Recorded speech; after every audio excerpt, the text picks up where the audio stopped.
I'm Jess Archer, and today I'm here to talk to you about analytical databases. These are a bit different from the type of databases we would normally use when building a web application. I'm going to demonstrate the types of query performance problems that they're designed to solve, a little bit about how they work, how they're different to databases like MySQL. My goal is to show you what is possible so that you'll know what to look for if you come across the types of problems that they're designed to solve. It's a pretty niche topic, so half the battle is just knowing what even exists out there and what magical search terms you've got to enter to find them. Now, I'm going to be running database queries live on my laptop today. I've got two different database servers, MySQL and an analytical one we'll talk about later. I'm going to have a bunch of SQL queries, but don't worry about the syntax specifics. Just come along for the ride. So first, let's talk about the data set we're going to be using. Stack Overflow publishes their data export of all of their posts online free for anyone to download. So I've downloaded that. The data's up to the end of March this year. It's 21.4 gig compressed using 7-zip. And so as I said, I've loaded that into two different databases, both running on my laptop, so same hardware, and we're going to use that to test our queries. So first, let's talk about MySQL, and we'll just explore the schema a little bit so that we know what we're working with. So we're going to run a show create table posts, and we get the results. Now, there's a lot of columns here. This data set's got a lot of different columns, so we're just going to focus on a couple of them. So we're going to look at the ID column, so the primary key.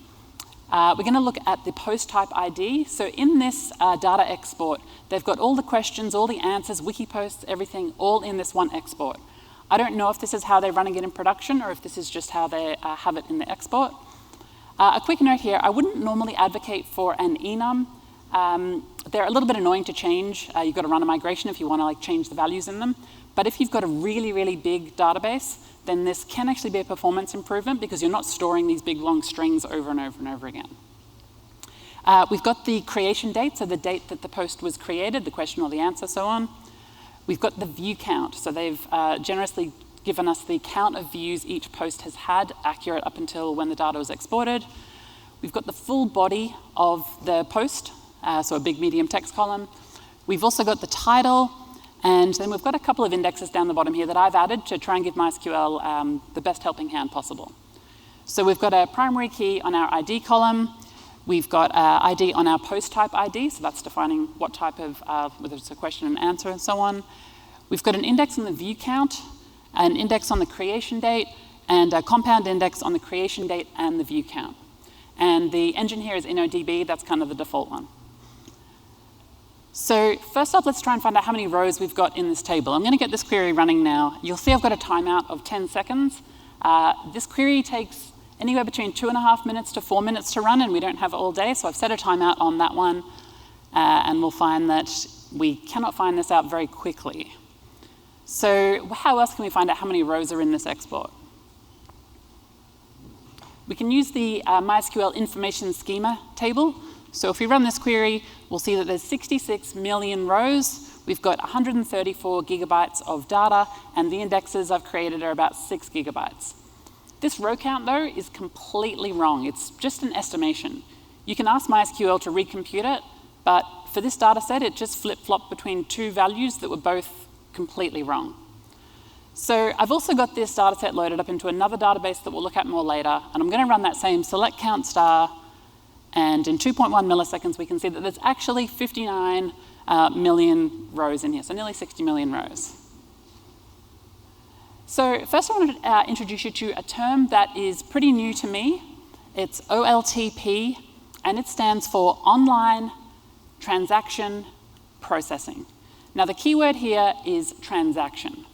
Now although it's a new term to me, it describes something that I think most of us are familiar with, which is databases like MySQL, Postgres, SQLite, etc.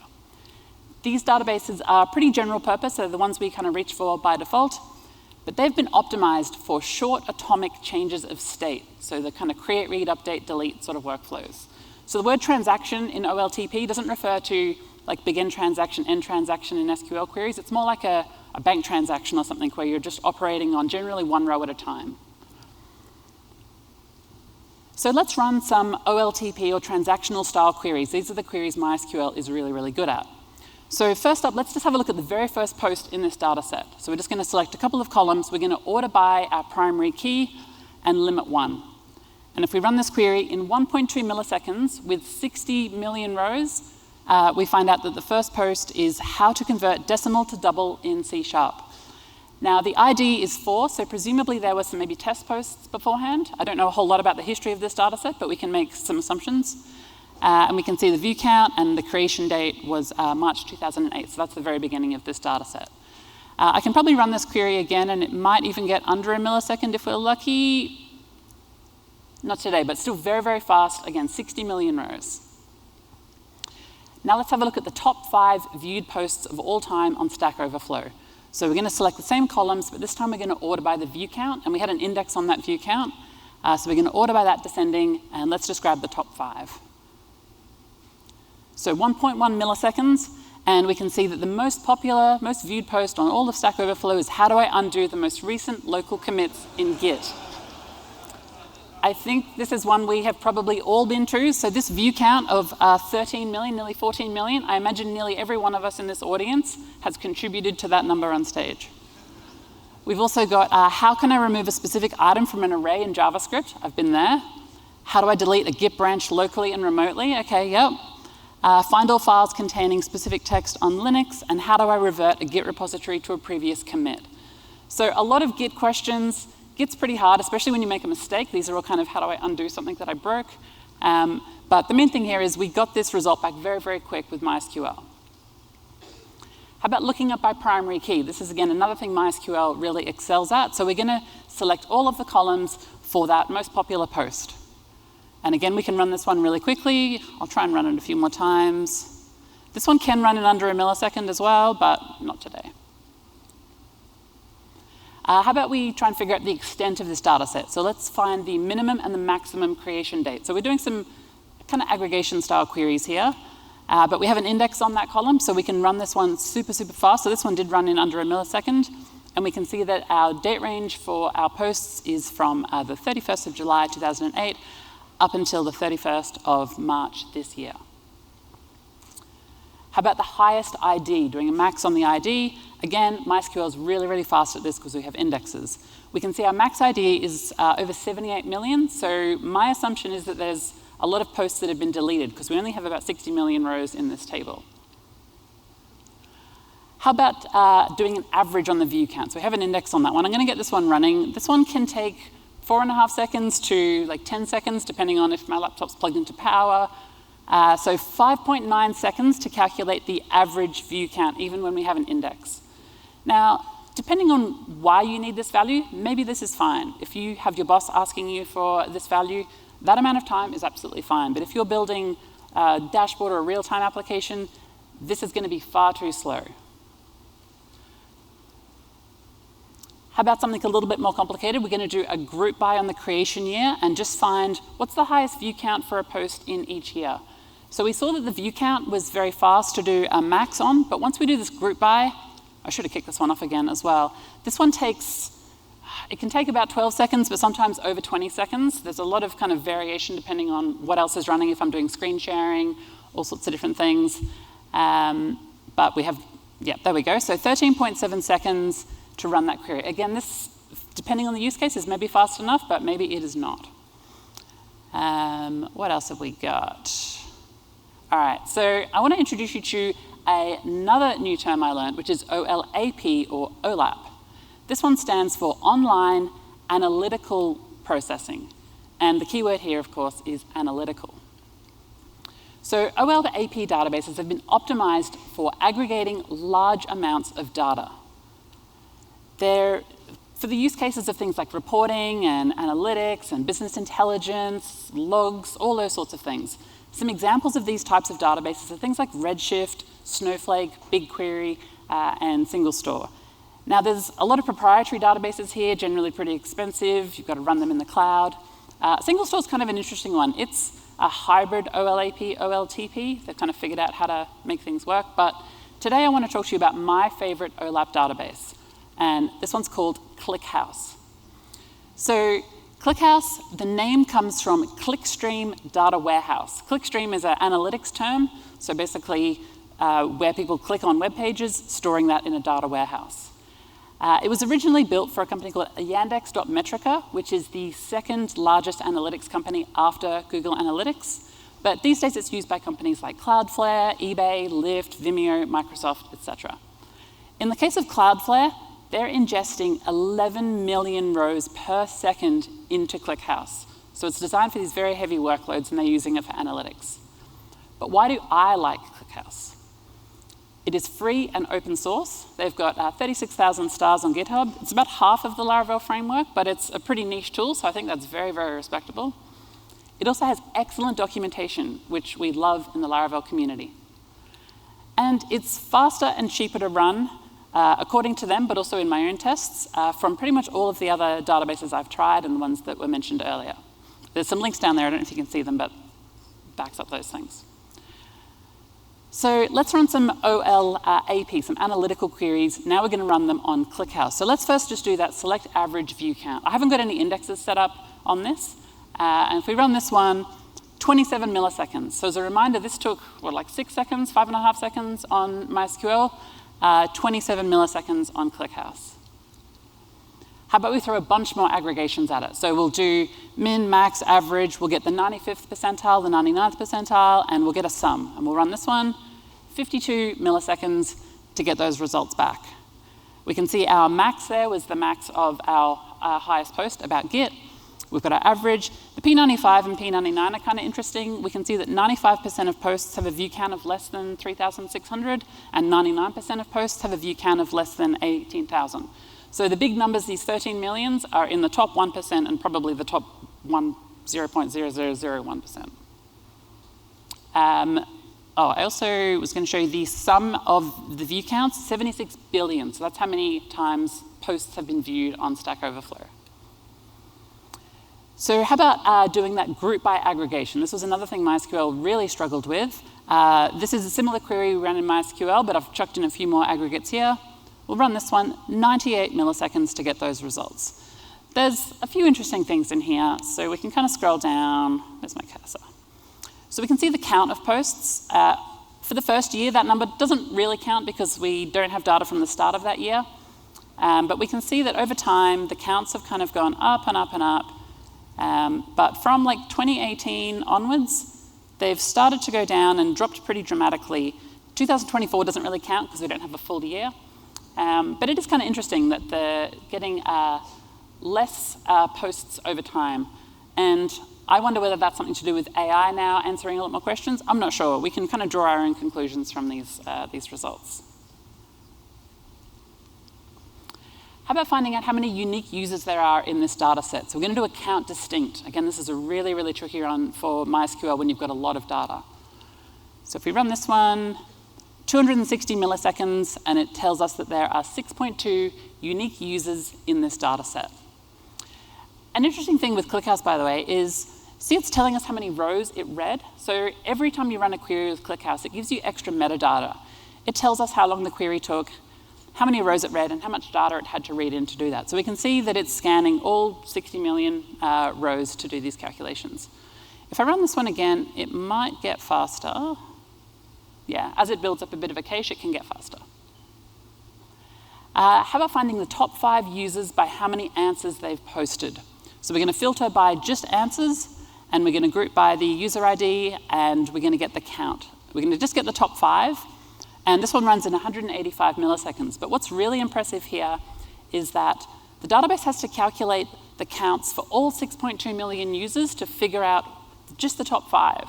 And it's doing that in an incredibly short amount of time. We can see we're reading less rows now because we've added a filter.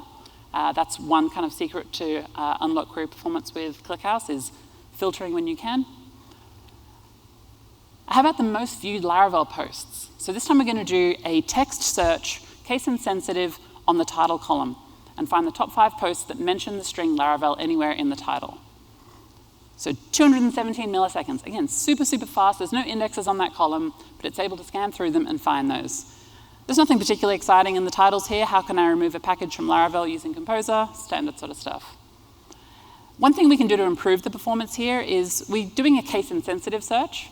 If we change this to just like, so we're doing a case-sensitive search, this query should run a fair bit faster. I can't remember what it ran on previously, but generally this will run faster because when we ask for a case-insensitive search, databases and computers, they kind of see capital L, lowercase l as two different things. So when you do a case-sensitive search, it just looks for the exact string, whereas case-insensitive, it has to kind of look for more variation. So that can be something you can do to improve performance if that doesn't matter. How about the count of how many questions reference Laravel? So we're going to do just count the number of posts where the title includes the string Laravel, and we get 173,000 posts. So this is just questions, and yeah, 169 milliseconds, very, very fast. How about if we do the same for Rails? So for Rails, we get 211,000. So there's a few more questions about Rails, but it has been around longer. I also like to think that maybe Laravel's got better documentation, so people don't need to ask as many questions, but I'll leave that up to the audience to decide how they want to interpret the results. How about looking up ID? So this is back to more of a transactional style query. This is something that MySQL was really good at, sometimes under a millisecond. So I'm just going to select all of the columns for that one ID. And this one took 49 milliseconds. So this is still really, really fast, but it is a lot slower than MySQL at just looking up an individual row. There are some things we can do to improve the performance here, although it is still pretty fast. This is probably the fastest I've actually seen this. I'll be interested to see if these things improve this. So first of all, we're selecting all of the columns, and we'll see why that could be a problem later on. So let's just select the title and the view count. And we didn't shave off too much time this time, but often this will save a lot of time. We can also see that we're reading 59 million rows. We're reading the entire database. So something that's interesting about ClickHouse is that the primary key is not unique. Because when you're inserting data in bulk, ClickHouse doesn't have time to figure out, can I insert this? Have I seen this ID before? It just wants to dump data straight in there. So it doesn't have a concept of unique constraints. So it doesn't know that there's only one post with this ID. So it has to scan everything to find all of the posts that have this ID. So we can put a limit 1 on here, and now we're down to 8.9 milliseconds, and we only read 4.6 million rows this time. The amount of rows we read is going to depend where that post exists, but we can add extra filters to help give it a, if we know the date that it was posted, we could add that as a filter, and that would help things along. But 8.99 milliseconds is still very, very fast, but nowhere near as fast as MySQL. So how is ClickHouse so fast at running these queries, and OLAP databases in general? There's all sorts of different things that each database will have their own secret sauce. But the main thing that I think they all have in common is how they store the data on disk. So it's whether it's row-oriented or column-oriented.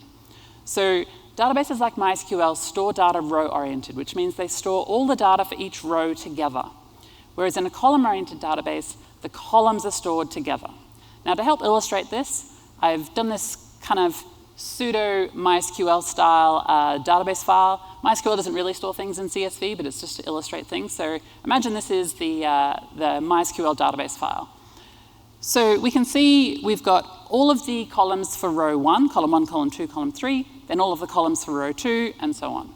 So when we want to look up data for a specific row, we can jump straight to that. All that data's together. We can kind of skip over all the irrelevant stuff. That's what the index helps us do. It helps us find where in this file to find the rows that I care about. So that's how it's so fast at doing that. But when we want to do these aggregation queries with MySQL, we've got to... So yeah, when we want to do the aggregation queries with MySQL, we've got to kind of skip over all these irrelevant bits of data to grab column 2, then skip over some more irrelevant stuff, grab column 2 from that row, so on and so forth. So we can kind of understand why this might be a fair bit slower with MySQL. If we compare this with a column-oriented database, every column is stored in a separate file. At least that's the case with ClickHouse. So we've got column 1, column 2, column 3, entirely separate files. And each of these files contains just that column's data for row 1, row 2, row 3. So when we want to aggregate on a specific column, we don't even have to skip over the other data. We don't even read those files. We're just reading this one file. But conversely, when we want to access a single row out of ClickHouse, we've now got to go read 3 different files and pull out just the row 2 data from each column. Now, ClickHouse was still a lot faster comparatively, and that's because when we asked MySQL to do its inefficient thing, we were asking it to do 60 million rows, whereas when we were asking ClickHouse to do its inefficient thing, we're only asking for 1 row. So it has to go to all the different column files, but we're only asking for a little bit of data out of each, so it's still going to be pretty fast at that. Now, another benefit of column stored databases or column-oriented databases is compression. So if I run this query, we can see that in ClickHouse, this database is 69.2 gig uncompressed, but the data is stored compressed, which is only 34.8 gigabytes. So when you store data in columns, you've got data that's very similar, all living kind of side by side, and that really helps compression algorithms to kind of compress all of that down. Now, the compression ratio here is pretty good. This data set, though, has a lot of really big strings, which are sometimes harder to compress. So I've seen generally better compression rates with other types of data sets I've looked at, but this is still very, very respectable. And it's really good when you're using the cloud version of ClickHouse, because you only pay for the compressed amount of data that you're storing. So what's the catch? Why wouldn't we want to use a database like ClickHouse for everything? So there's a few things. The first one is around ordering. So when we define our table structure, we have to tell it how we want the data to be sorted in these column files. And you can only store the data in one order. So we have to kind of optimize for our main query patterns. So in this particular data set, we've ordered by the post type ID and then the creation date. So if we're filtering on the post type ID, that's really good because we can basically jump to just that part of the file that contains all of the questions. And then if we were filtering by the creation date, we could narrow down even faster. But if we were using other types of filters, it wouldn't be able to leverage that as easily, and we'd have to kind of scan a lot more. Now, in ClickHouse, you can define an order key and a primary key. You only have to define one. We don't have time to get into all the specifics of how indexes work in ClickHouse, but this should hopefully kind of give you a little bit of a taste of what is possible. So another thing, a kind of limitation, I guess, with the analytical databases is generally that they're not really good at inserting like rows one at a time. They prefer bulk inserts. And that's because every time you do an insert into ClickHouse, it creates a brand new folder on the hard drive with column files for each of the columns you've inserted. So if you have 10,000 rows to insert and you insert them one query at a time, you're going to end up with 10,000 what they call parts or folders on the hard drive with those columns. Whereas if you inserted them in a single insert, then it's going to create one part. However, ClickHouse merges these parts together on a schedule, and that's where the main table engine in ClickHouse gets its name. So it's called the merge tree engine. So even though you might insert those 10,000 one at a time, they will eventually get compressed into a single part, and then the compression gets better. So when you're inserting, you generally want to try and insert in bulk if you can. Now, they do have a little feature to kind of help you with this, an async insert feature. And with this feature, you can insert data and it will buffer it until the data has reached a certain amount of size or a certain amount of time has passed. So they've kind of got some little helpers here to work around some of these limitations. Now, updates with databases like ClickHouse are generally, I wouldn't say frowned upon, but they're not ideal. So when you run an update, it has to rewrite those part files effectively from scratch. And so what they've done to kind of signal that to the developer is the update query is actually an alter table query. So if you run regular update, it's not going to work. It's an alter table statement kind of indicating that you shouldn't do this unless you need to. It shouldn't be part of your regular application. Now, deletes are kind of a little bit different from updates. When you're storing, let's say, analytical data, oftentimes you only want to keep it for a certain amount of time. So they have kind of optimized for deleting data, especially based on time. There's two ways you can delete data via queries. So you can do a lightweight delete using a standard delete query. With this query, it does a lightweight delete. So it just marks that the rows that have been deleted, but it doesn't actually delete them from disk. It does that when it does the merge process. Now, by default, it will only remove the data once there's a part that contains, where it can delete an entire part in one go. It doesn't want to delete portions of a part. So you can define your own partitioning strategy based on your kind of needs for this. There's also a heavyweight delete, which is again signified with an alter table command, where it will go and delete the data right then and there. And you might need this if you've got regulatory requirements where you've got to remove data, but again, it's a pretty heavyweight operation. Another cool feature is that deletes can be automated. So I mentioned that maybe we want to delete old data. So we can define a TTL, or time to live, in our table structure. So in this case, I've said delete the data after 31 days. And to kind of help with that, being able to delete petitions one at a time, I've specifically told it here to petition by the date. So once it can basically, every day we'll have a petition. When the data's inserted, it'll be like lots of petitions, but when it merges them, it'll go no smaller than 1 day's worth of data in each petition. So what else can ClickHouse do? It has a ton of other cool features beyond just kind of regular SQL queries. So one of the ones I want to talk to you about is the replacing merge tree. So this builds on the regular merge tree engine, and this is kind of their answer to running update queries in a more efficient way. So in this case, we're just going to create a table called myReplacingTable with a key column and a value column. One cool thing here is we've defined that the key is a low cardinality string. This is an optimization ClickHouse offers that in many cases is better than an enum, but it works very similar. So it will create a dictionary of all the unique values and then just store the IDs in this table, which again can help when you've got a lot of data. They recommend if the cardinality, or the number of unique items you have, is less than 10,000, then this is a performance increase, but over that, maybe not so much. So let's go ahead and we'll create this one. It's ordered by the key. The thing to know with this table is that rows with the same key, only the newest row should survive, the latest one with that key. So we'll create this table, and then we're going to insert some data into it. So we're going to just insert a key of Laracon and a value of initial value.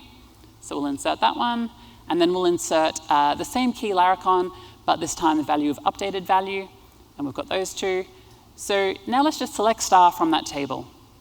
And we'll see we get 2 results back, which is kind of like different than what I was saying, right? We expected to only have 1. Now this is again to do with the way that ClickHouse inserts data. The data, both rows were inserted separately, so they both exist on disk until the merge process happens, and then it will collapse those into a single row. So when we're querying this, we kind of have to plan for the fact that it might not have been merged yet. Now they have a little helper here. If we add the keyword final on the end, it will go ahead and resolve that for us and only give us the latest value. But we can see that it still read 2 rows, because until the merge happens, those 2 rows still exist. So it's the kind of thing that it will get faster over time as the merge process happens. So yeah. Another cool feature is the aggregating merge tree, which we often use in combination with materialized views. So we're going to create a table called temperatures. We're going to store the location, again using a low cardinality string, the timestamp, and then the temperature that we're reading. So this one is just into a merge tree table. This is kind of our source data, or our raw data. So we'll go ahead and we'll create this table, and then we'll create another table. This is going to have our pre-aggregated data. So this will be our daily temperatures. So again, the location, this time just the date, and we're going to store the max and the average temperature for each day.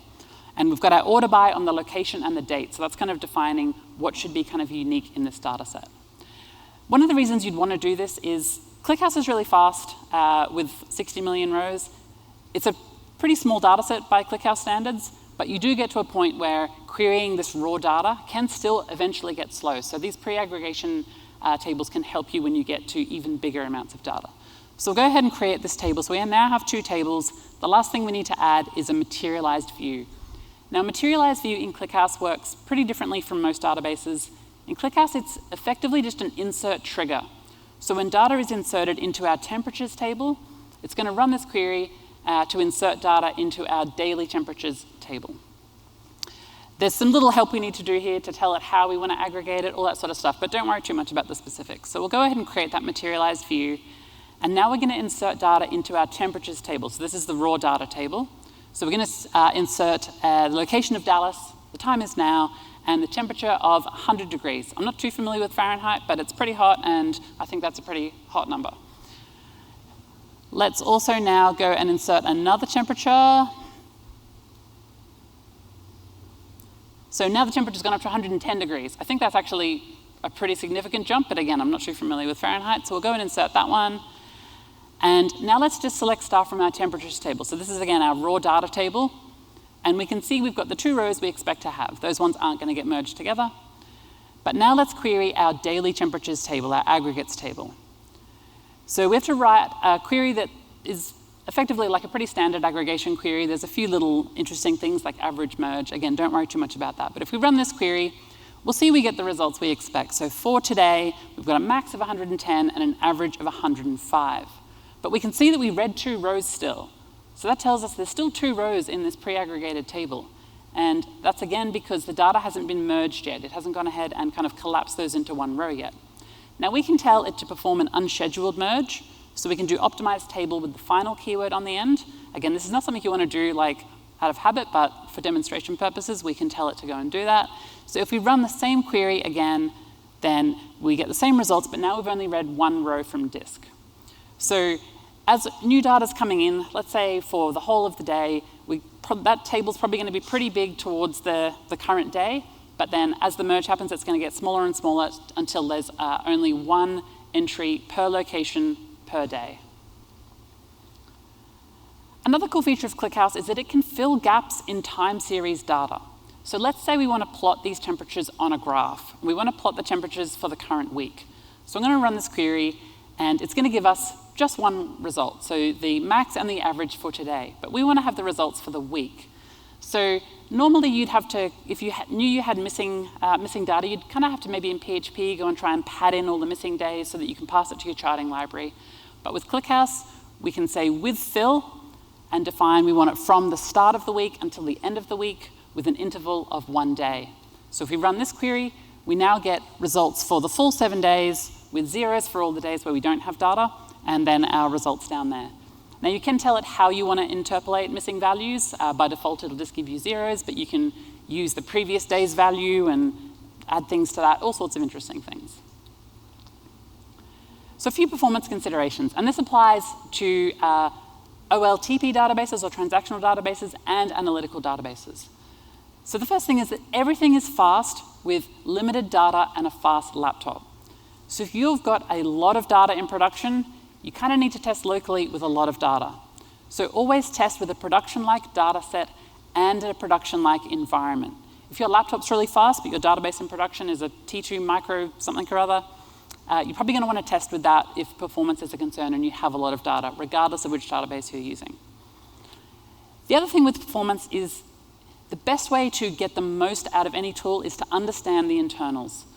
So ClickHouse has some kind of interesting ways that it does stuff, but in order to fully leverage them and not kind of walk into any foot guns, you need to understand how it works, how its indexing strategy works, how it stores the data, and their documentation goes into a lot of depth about how the data is stored, how the indexes work, all that sort of stuff. So it's the kind of thing that if you don't have a lot of data, it doesn't really matter how fast it is, but when you start to get a lot of data, millions of rows, billions of rows, then you really need to kind of figure these things out, because small things that are like fast with a small number of rows, once you add a lot of rows, those small numbers multiplied add up to a lot.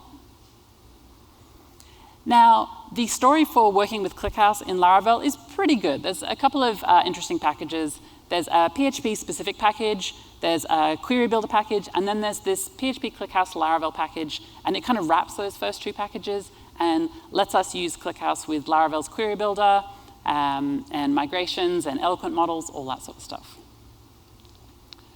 So, in summary, OLTP databases are really good for transactional workloads where you've got kind of row-level operations, where you've got data, like mutable data that needs to change, when you need to enforce constraints like uniqueness, unique keys, unique email addresses, those sorts of things.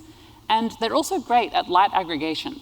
So don't necessarily go and reach for an analytical database if MySQL is fast enough for you.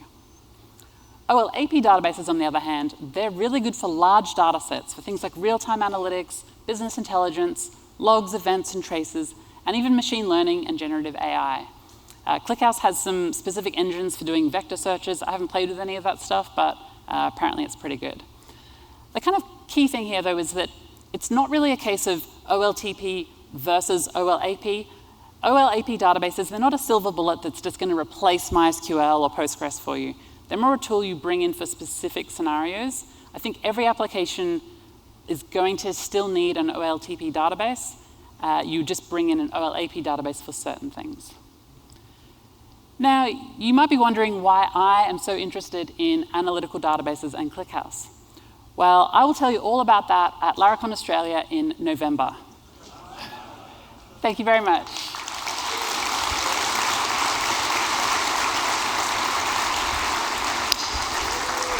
Nicely done. Thank you.